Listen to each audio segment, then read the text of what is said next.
Hello friend, स्वागत है आप सभी का मेरे YouTube channel Ayush study point में। तो आज हम अपने वीडियो के माध्यम से सीखेंगे कक्षा 10 विषय हिंदी के पाठ एवं उनके लेखकों के नाम याद करने का बहुत ही आसान ट्रिक। तो चलिए देर ना करते हुए हम वीडियो को स्टार्ट करते हैं। पहला जो है भीमराव अंबेडकर द्वारा रचित जो निबंध है श्रम विभाजन और जाति प्रथा, जो कि डिस्प्ले पर आप लोग देख ही रहे हैं। इसमें मैंने जो टॉपिक है उसको हाईलाइट यानी कि बोल्ड और अंडरलाइन कर दिया, उसी पर आप लोग का फोकस ज़्यादा होना चाहिए। तो श्रम विभाजन और जाति प्रथा जो है इसके लेखक जो है भीमराव अंबेडकर है। तो इस बात को आप लोग याद रखने का तरीका सोचिएगा। श्रम का अर्थ होता है कार्य, यानी कि कार्य कौन करेंगे? भीम करेंगे। श्रम कौन करेगा? भीम करेगा। और इसमें दो तरह से प्रश्न पूछे जा सकते हैं। पहला कि श्रम विभाजन और जाति प्रथा के लेखक कौन है? तो श्रम कौन करेगा? भीम, यानी कि भीमराव अंबेडकर इसका सही जवाब होगा। दूसरे, भीमराव अंबेडकर द्वारा रचित निम्न में से कौन सा पाठ है? तो भीमराव अंबेडकर, तो भीम क्या कर रहे हैं जी? श्रम कर रहे हैं। तो श्रम आए तो भीम देखना है, भीम रहे तो श्रम देखना है। और तीसरा जो प्रश्न इसमें आप लोग को पूछे जा सकते हैं कि श्रम विभाजन और जाति प्रथा जो है साहित्य की कौन सी विधा है? तो इसमें आप लोग याद रखिएगा कि श्रम करेगा भीम, और वो किस प्रकार का श्रम करेगा? तो निमन करेगा, यानी कि निबंध। निमन मीन्स निबंध, आप लोग समझिए। चलिए नेक्स्ट हम आते हैं कहानी 20 के दांत। तो 20 के दांत जो कहानी है इसके लेखक है नलिन बिलोचन शर्मा। तो देखिए यहाँ पर सिर्फ एक बात ध्यान रखिए कि नलिन का अर्थ होता है कमल। नलिन का अर्थ आप लोग को याद रखना है कमल। तो देखिए आप लोग सुने होंगे कि मछली की जैसी आँख, लेकिन इसमें आप लोग को ध्यान रखना है कि दांत कमल के जैसा है, यानी कि नलिन है। दांत कैसा है जी? नलिन है। दांत कैसा है? नलिन है। एक दो बार आप लोग ऐसे जिक्र रिपीटिंग कीजिएगा लोग तो बिल्कुल आसानी से समझ में आ जाए कि दांत नलिन है। और दांत जो है कमल के जैसा है, ये कहानी में ही सुना जाता है। ऐसे तो दांत मैला, गंदा, पीला, उजला होता है, लेकिन दांत अगर कमल की जैसा हो तो यह कब संभव है? कहानी में ही संभव है। चलिए नेक्स्ट हम लोग का टॉपिक है भारत से हम क्या सीखें।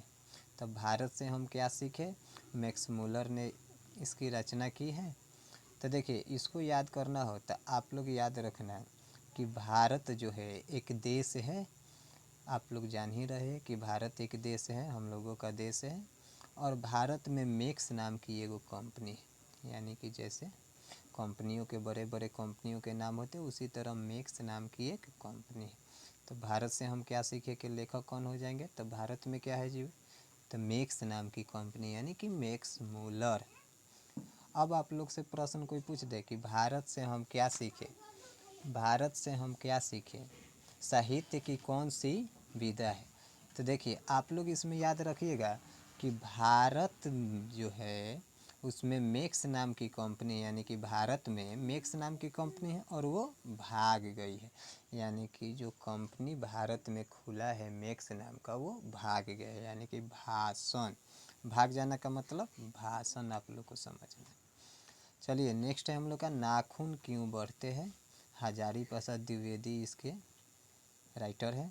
तो इसमें आप लोग को याद रखना है कि नाखून जो है हजार है। नाखून कितने हैं? हजार है। ऐसे तो नाखून हजार होते नहीं हैं, लेकिन आप लोग को याद करने के लिए सिर्फ बताया जा रहा है कि नाखून हजार। नाखून कितने हैं? हजार।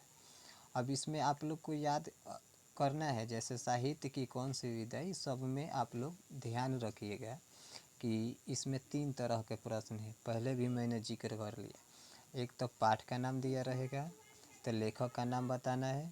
अगर लेखक का नाम है तो पाठ का नाम पूछेगा, और नहीं तो पाठ का नाम देकर पूछेगा कि यह किस प्रकार की विधा है, साहित्य की कौन सी विधा है। तो तीनों का ट्रिक में एक ही साथ बताने जा रहा। नाखून हजार है और वो नाखून कैसा है? तो लाल लाल नीमन नीमन, यानी कि नाखून हजार है और लाल लाल नीमन नीमन है।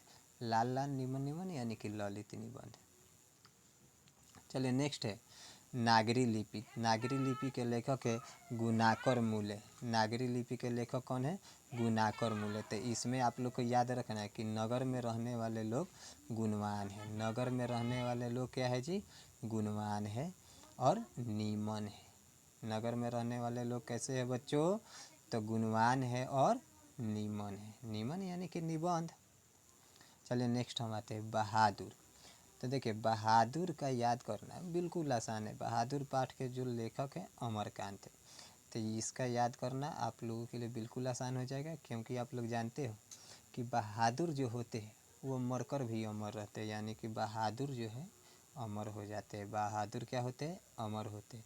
और ऐसा हम लोग किस में सुने हैं? तो कहानी के माध्यम से सुने हैं। यानी कि कहानी के माध्यम से हम सुने हैं कि बहादुर अमर होते हैं। ठीक है। चलिए नेक्स्ट है हम लोग का परंपरा का मूल्यांकन। परंपरा का मूल्यांकन जो है रामविलास शर्मा द्वारा रचित निबंध है। तो इसमें आप लोग को याद रखना है कि परंपरा जो है राम में कूट कूट कर भरा है। यानी कि परंपरा किस में कूट कूट कर भरा है? तो राम में।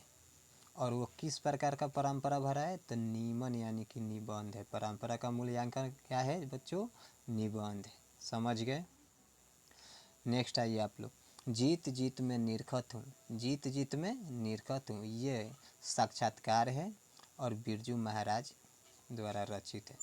तो इसमें आप लोग को याद करने के लिए एक कॉन्सेप्ट बता रहे हैं कि जी साक्षात महाराज जी युद्ध करने आए और जीत गए। साक्षात महाराज जी आए और जीत गए। यानी कि आप लोग देखे होंगे कि कहीं भी युद्ध होता है तो उसमें पहले सेनापति आते हैं, पहले सेना आते हैं लोग, महाराज जो है बाद में आते हैं। तो उस समय क्या हुआ कि साक्षात महाराजे जी युद्ध करने आ गए और जीत गए।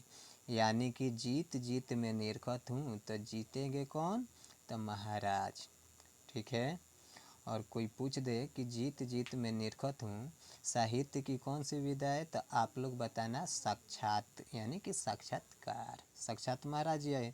चलिए नेक्स्ट है हम लोग का अभिनयो। तो अभिनयो जो है अशोक वाजपेयी इसके लेखक है। इसका याद करने का ट्रिक बता रहा हूँ। आ से अभिनयो और अशोक। ठीक है। तो आ से आओ आप लोग समझिएगा। आ मीन्स आओ और अशोक का अशोक समझिएगा। तो देखिए इसका ट्रिक हो जाएगा कि आव अशोक। आव अशोक, इसको मैं अपने भाषा में ही बोल दे रहा, आव अशोक। अब अशोक को आप लोग बुला लिए और उस समय जब अशोक आए ना तो आप चाना खा रहे थे। तो अच्छे आदमी तो पूछबे करेगा कि ये जी आप भी चाना खाइए। तो वहीं पर मैंने अशोक को बुलाया, यानी कि आव अशोक और चाना खा, यानी कि रचना। रचना में चाना आ जा रहा है तो ललित रचना है। अभिनयो जो है ललित रचना है और इसके लेखक हैं अशोक वाजपेयी। आशा करता हूँ आप लोग समझ गए होंगे। नेक्स्ट आते हैं मछली। मछली जो है विनोद कुमार शुक्ल द्वारा रचित कहानी है।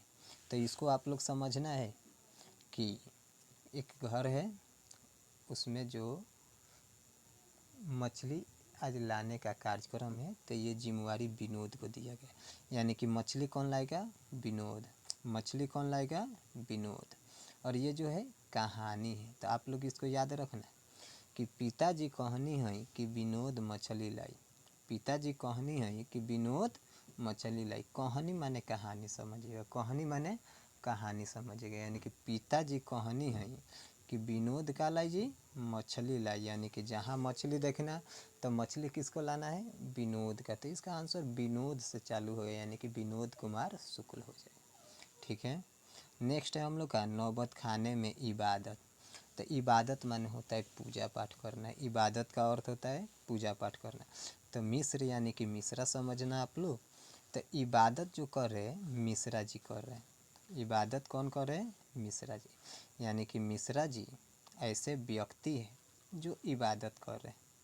यानी कि मान लीजिए ठंड का दिन है और ठंड के दिन में देह ठिठुर जा रहा है कि नहाकर ही ना पूजा पाठ किया जाता है। तो सब लोग के बस की बात नहीं है, लेकिन मिश्रा जी ऐसे व्यक्ति हैं जो इबादत करते हैं। मिश्रा जी ऐसे व्यक्ति है जो ठंड में भी इबादत करते हैं। आशा करते समझ में आ ही गया होगा आप लोग को।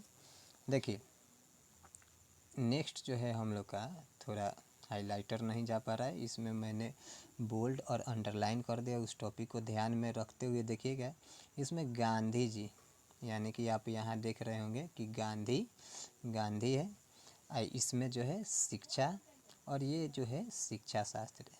तो देखिए गांधी जी जो थे वो बहुत बड़े आदमी हैं, इसलिए आप लोग देखे होंगे उनके नोट पर उनकी तस्वीरों को देखे ही होंगे आप लोग। तो गांधी जी को समझिए कि सबसे शिक्षित व्यक्ति थे। मान लेना है कि गांधी जी जो है हमारे देश के सबसे शिक्षित व्यक्ति है, और उनका जो शास्त्र है, यानी कि इसमें दिया है लेकिन आप लोग शस्त्र समझिएगा, उनका जो शस्त्र है वो क्या है, शिक्षा है। यानी कि इसको समझिएगा कि गांधी जी शिक्षा को अपना शस्त्र मानते थे। गांधी जी शिक्षा को अपना शस्त्र मानते थे। इससे आप लोग का तीनों क्वेश्चन क्लियर हो जाएगा। अगर कोई आपसे पूछ दे शिक्षा और संस्कृति के लेखक कौन है, तो शिक्षा जो है किन में कूट कूट कर भरा है, तो गांधी जी में। किन में, गांधी जी में। कोई आपसे पूछ दे शिक्षा और संस्कृति जो है साहित्य की कौन सी विधा है, तो आप लोग बताए ना शिक्षा का है जी, तो गांधी जी का शास्त्र है, शस्त्र है, यानी कि शास्त्र है, तो शिक्षा शास्त्र। आशा करते हैं आप लोग को समझ में आ गया होगा। अगर वीडियो अच्छा लगा हो तो प्लीज़ लाइक शेयर और कमेंट करना ना भूलें, और चैनल को सब्सक्राइब करना ना भूलें।